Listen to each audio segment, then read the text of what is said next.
Use of e.g. Are parentheses necessary? Is it appropriate to use e.g. in a sentence without using parentheses?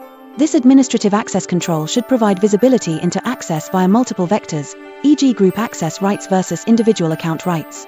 This administrative access control should provide visibility into access via multiple vectors, e.g. group access rights versus individual account rights.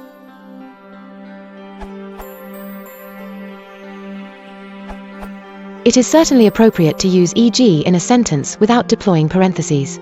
In your example 2, I would place a comma before e.g. Parenthesizing examples is purely the prerogative of the author, usually serving as a means of indicating the perceived importance of the examples to the thought being expressed.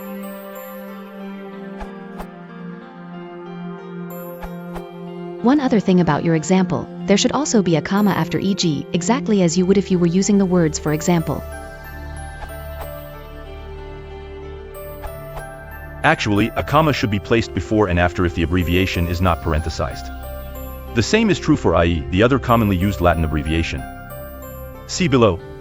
Soups often contain a variety of vegetables, e.g., carrots, peas, celery, corn, and squash. My favorite soup has many vegetables, i.e., vegetable soup.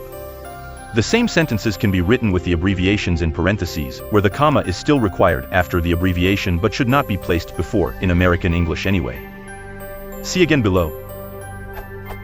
Soups often contain a variety of vegetables, e.g., carrots, peas, celery, corn, and squash. My favorite soup has many vegetables, i.e., vegetable soup.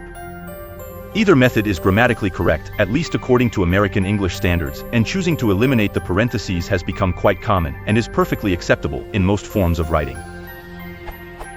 However, as others noted, many style guides for formal writing, including APA, which was not previously mentioned, mandate the parenthetical use of these and most other Latin abbreviations within text. The one common exception is use of it all, which can be used within or without parentheses in text and reference sections. I don't understand the rationale. Since the abbreviations and the parentheses both denote examples or additional explanation provided, use of both seems redundant. Nonetheless, if you're writing for academic or scientific purposes, you will most likely be at the mercy of a style guide enforcer, so it is best to comply.